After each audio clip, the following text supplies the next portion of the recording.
Bangla audio story Gopal ভাঁড়ের জীবনী। গোপাল ভাঁড় ছিলেন মধ্যযুগে নদিয়া অঞ্চলের একজন প্রখ্যাত রম্য গল্পকার, ভাঁড় ও মনোরঞ্জনকারী। তার আসল নাম গোপালচন্দ্র প্রামাণিক। তিনি অষ্টাদশ শতাব্দীতে নদিয়া জেলার প্রখ্যাত রাজা কৃষ্ণচন্দ্রের রাজসভায় নিযুক্ত ছিলেন। তিনি ছিলেন সৎ, বুদ্ধিমান। বুদ্ধি ও সৎসাহস থাকার কারণে রাজা কৃষ্ণচন্দ্র তাকে তার সভাসদদের মধ্যকার নবরত্নদের একজন হিসেবে নিযুক্ত করেছিলেন। ঊনবিংশ শতাব্দীর গোড়ার দিকে বাংলা সাহিত্যে গোপাল ভাঁড়ের নাম সর্বপ্রথম উচ্চারিত হয়। বলা হয়ে থাকে, গোপাল যখন ছোট ছিল তখন তার বাবা মারা যান এবং তার মাও স্বামীর চিন্তায় সমমরণে আত্মাহুতি দেন। তার বড় ভাইয়ের দাসত্ব বাধ্য হয় এবং তাকে একটি ডাকাত দল অপহরণ করে। অবশেষে একজন ভদ্রমহিলা তাকে লালন পালন করেন এবং যৌবনে গোপাল পশ্চিমবঙ্গের কৃষ্ণনগরের রাজদরবারে ভাঁড় হিসেবে নিযুক্ত হন। গোপাল ভাঁড় ছিলেন হিন্দু ধর্মের অনুসরণকারী। তার অসামান্য অবদানের জন্য রাজা ও রানী উভয়ই তাকে পছন্দ করতেন। সেই আমলের রাজা কৃষ্ণচন্দ্রের প্রাসাদের সামনে নির্মিত একটি ভাস্কর্য এখনও সেখানে অবিকৃত অবস্থায় রয়েছে। পরবর্তীতে কৃষ্ণনগর পৌরসভার সীমানায় ঘূর্ণিতে গোপাল ভাঁড়ের নাম নতুন করে স্থাপিত হয় মূর্তি। তবে গোপাল ভাঁড়ের নাম ইতিহাসের কোথাও উল্লেখ নেই।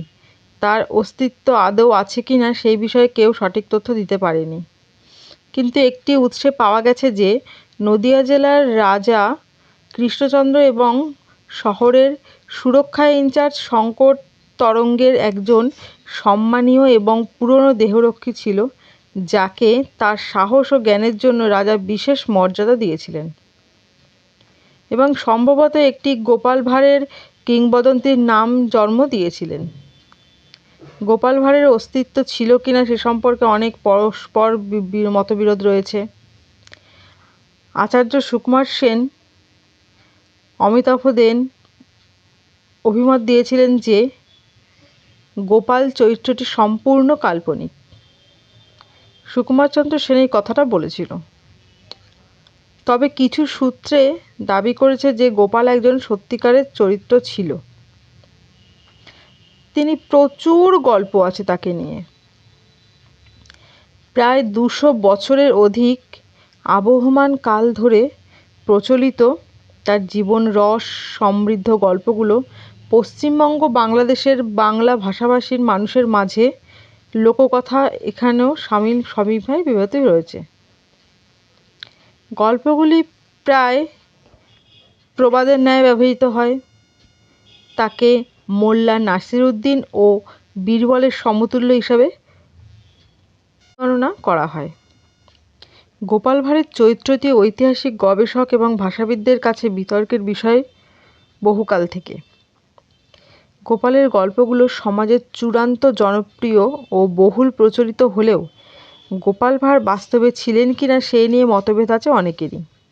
অনেকেই মনে করেন গোপাল ভাঁড় নামে নির্দিষ্ট কেউ ছিল না, তবে কোনো না কোনো বিদূষক রাজার প্রিয়পাত্র হলেও হতে পারেন। সে ছিল রাজার ভীষণ প্রিয়। সেরকম গোপাল নাম্নী নাপিত বংশীয় এক ব্যক্তি ছিলেন। গোপালের জন্ম কত বঙ্গাব্দে তা কোথাও লেখা নেই।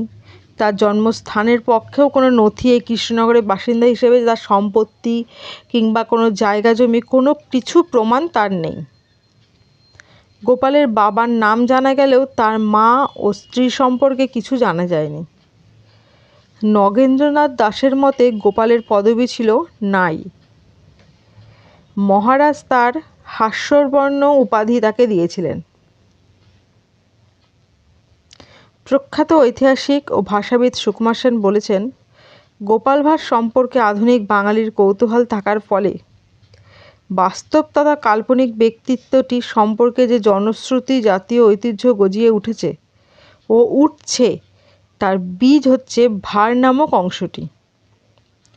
গোপাল ভাঁড়ের ভাঁড়টুকু সংস্কৃত শব্দ ভাণ্ডারের ভাণ্ডা জাত নামে কোনো গোপাল জাতি নির্ণয় করেছেন। পক্ষে ও বিপক্ষে যুক্তি যাই হোক, গোপাল ভাঁড় বাঙালি রসিক ও লৌকিক সংস্কৃতির অমিল রয়েছে। গোপাল ভাঁড় অমল সুর পরিচালিত একটি বাংলা কমেডি চরিত্র তৈরি হয়েছে। গোপাল ভাঁড়ের জীবনকে কেন্দ্র করে টিভিতে নানা রকম কার্টুন অ্যানিমেশন তৈরি হয়েছে। এছাড়া বিভিন্ন সময় গোপাল ভাঁড়কে নিয়ে বিভিন্ন বাংলা চলচ্চিত্রও নির্মাণ হয়েছে। আজ তবে এইটুকুনি। পরের ভিডিওতে আরও অনেক কিছু গোপাল সম্বন্ধে তোমাদের জানাবো।